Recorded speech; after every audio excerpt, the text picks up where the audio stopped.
అదే RTV app వార్తల్ని క్షణాల్లో చదివే అవకాశం ఉంటుంది. ఒక న్యూస్ పేపర్, ఒక టెలివిజన్ ఛానల్ మీ చేతుల్లో ఎప్పుడూ ఉంటాయి.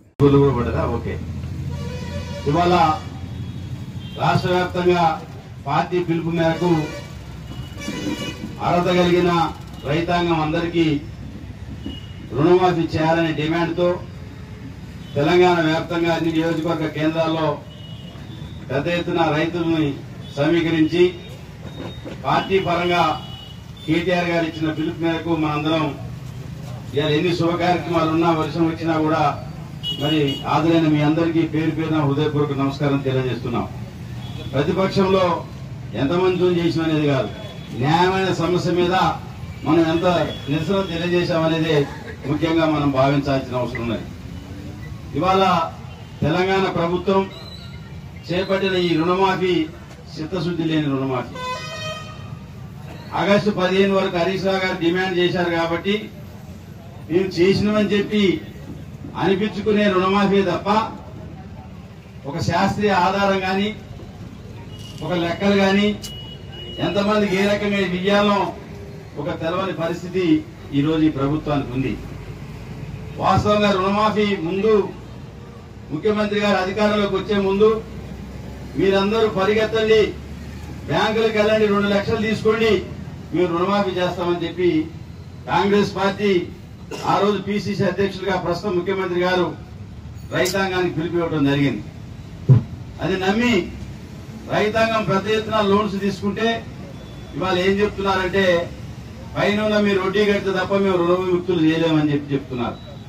సాక్షాత్తు మన రాష్ట్ర ఆర్థిక మంత్రి గారు బట్టి గారు నిన్నగాక మొన్న ఏం చెప్పారు, 7,500 కోట్లకు మించి బ్యాంకులు జమ చేయలేదు, మీరు అర్జెంటుగా చేయండి అని చెప్పి రాష్ట్ర ఆర్థిక మంత్రి చెప్తుందంటే ఈ రుణమాఫీ ఏ రకంగా జరిగిందో దీనిని బట్టి అర్థం చేసుకోవాలి.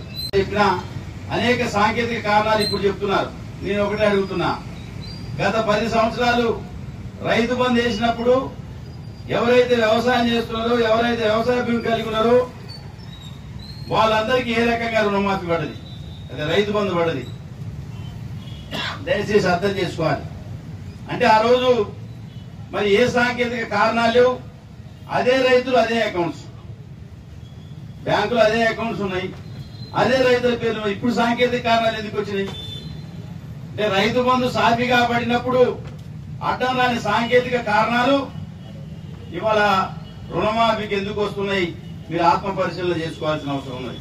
ఒక 4,000 కోట్లు ముసలోళ్ళకి వేయాల్సిన పెన్షన్స్ 2 ఏళ్ళు అయినాయి. మీ ఊర్లో మీరు చెప్పాలా? నేను ఒకటే అడుగుతున్నా ఈ ప్రభుత్వాన్ని, మీరేదో రాజకీయంగా అయిపోయింది అనిపించుకునే దానికోసమే చేస్తున్నారా, చిత్తశుద్ధిగా రైతుల్ని రుణ విముక్తులు చేయాలని చెప్పి అనుకుంటున్నారా? బేతుపల్లి నారాయణపురం పెద్ద సొసైటీ అక్కడ ఎంత పడ్డది? 35% పడ్డది. అంటే మరి మన జిల్లాలో చాలా వివక్షత జరిగింది.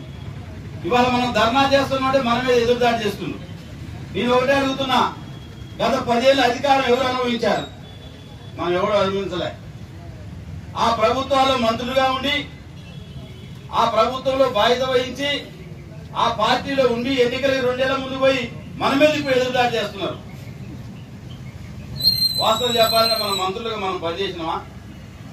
కేసీఆర్ గారు మొదటి మంత్రివర్గంలో ఎవరు మంత్రులు చేసిండ్రు? తర్వాత 5 ఏళ్ళు ఎవరు అధికారం అనుభవించిండ్రు? ఇవాళ మన జిల్లాకు సంబంధించిన 2 నాయకులు నెల వరకు కూడా గత ప్రభుత్వం చేసిన అన్ని కార్యక్రమాలకు శభాసం చెప్పిన వాళ్ళు కదా, వీళ్ళు బాధ్యత వహించాల్సిన అవసరం ఉందా లేదా?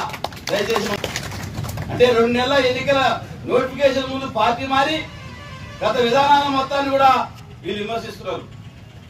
అంటే కీర్తి వచ్చిన వాళ్ళకి అపకీర్తి అయితే మనకి. గతంలో కేసీఆర్ గారు 1,00,000 రూపాయలు రుణమాఫీ చేస్తారని చెప్పారు. 35 లక్షల మంది రైతులకు 17,000 కోట్లు ఏకకాలంలో ఇట్లాంటి ఒక్క ఇబ్బంది లేకుండా 1,00,000 రూపాయలకే 17,000 కోట్లు అయితే 2 లక్షలు చేయాల్సిన రుణమాఫీకి మీరు అనుకుంటున్న 18,000 కోట్లు ఎట్లా సరిపోతాయి? లక్షల మంది రైతుల అకౌంట్ లో 17,000 కోట్లు పడ్డాయి.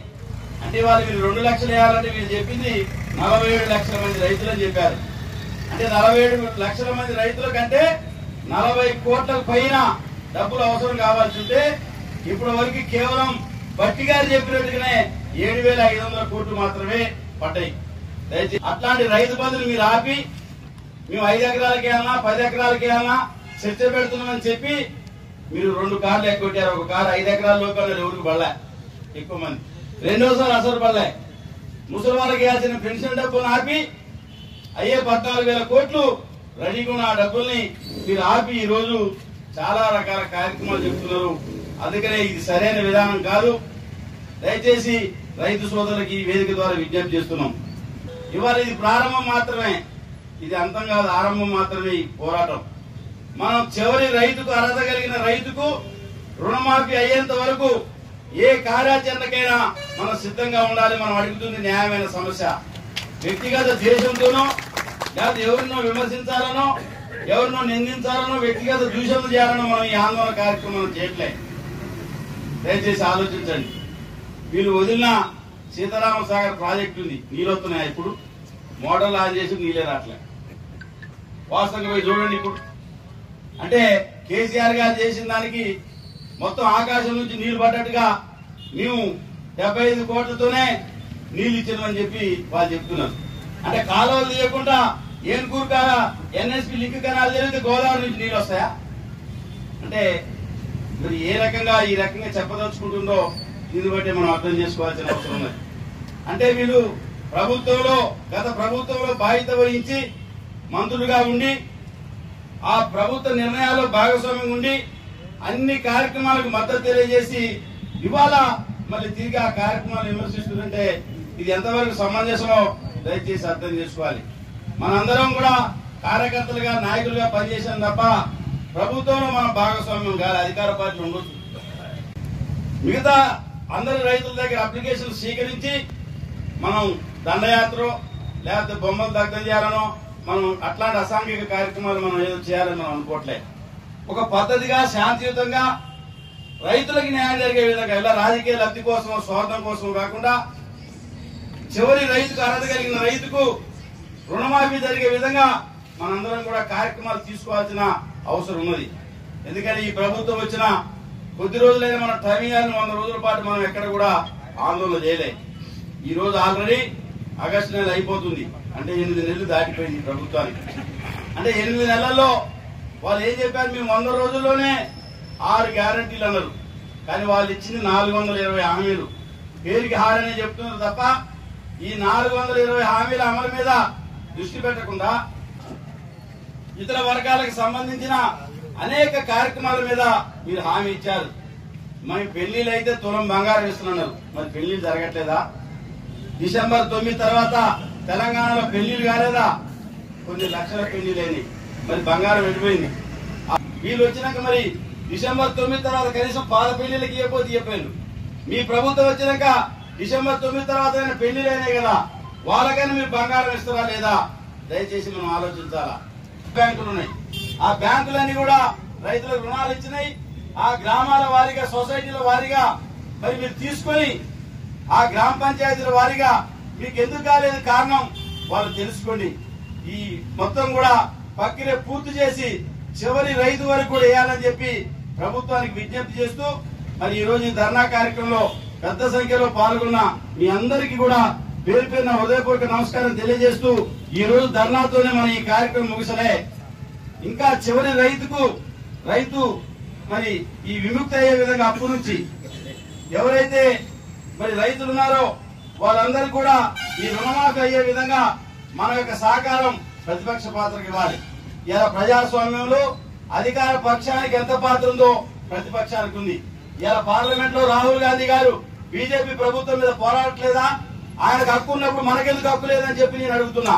మనం ప్రశ్నిస్తే మూర్ఖులని చెప్పి రైతులను అవహేళన చేస్తున్నారే. మీ రాహుల్ గాంధీ గారు పార్లమెంట్ ఏం చేస్తున్నాడు? మణిపూర్ సమస్య మొదలు అనేక సమస్యల మీద ప్రతిపక్ష పాత్రగా కేంద్రంలో ఉన్న బీజేపీ ప్రభుత్వం మీద పోరాడట్లేదా? మరి ఈ రాష్ట్రంలో అధికారం 10 సంవత్సరాలు పాలించిన పార్టీ ప్రజలు మమ్మల్ని ప్రశ్నించమని మాకు స్థానంలో కూర్చోబెట్టారు. అధికారం మీకు ఒప్పజెప్పినప్పుడు రాహుల్ గాంధీ గారికి పార్టీ ఎట్టుందో తెలంగాణలో టీఆర్ఎస్ పార్టీకి అంతే ప్రశ్నించే హక్కు ఉంది. ఆ విషయాన్ని మీరు గమనించాలి. కేంద్రంలో మేము ప్రశ్నిస్తారు, రాష్ట్రంలో మేము ప్రశ్నిస్తే మూర్ఖులం అని చెప్పి మమ్మల్ని అవహేళన చేసే విధంగా మీరు మాట్లాడే నైతిక హక్కు మీకు ఎక్కడ ఉందని చెప్పి ఈ సందర్భంగా విజ్ఞప్తి చేస్తూ కేంద్రంలో మీకు ఎంత హక్కు ఉందో రాష్ట్రంలో కూడా ప్రజల తరఫున పోరాడే అంతే హక్కు మాకుందని చెప్పి ఈ సందర్భంగా విజ్ఞప్తి చేస్తూ పెద్ద సంఖ్యలో హాజరైన మీ అందరికీ పేరుపేరున హృదయపూర్వక మరిన్ని వీడియోస్ కోసం ఛానల్ ని సబ్స్క్రైబ్ చేయండి, లేటెస్ట్ అప్డేట్స్ కోసం వాట్సాప్ ఛానల్ ని ఫాలో చేయండి అండ్ లింక్ డిస్క్రిప్షన్ లో ఉంది.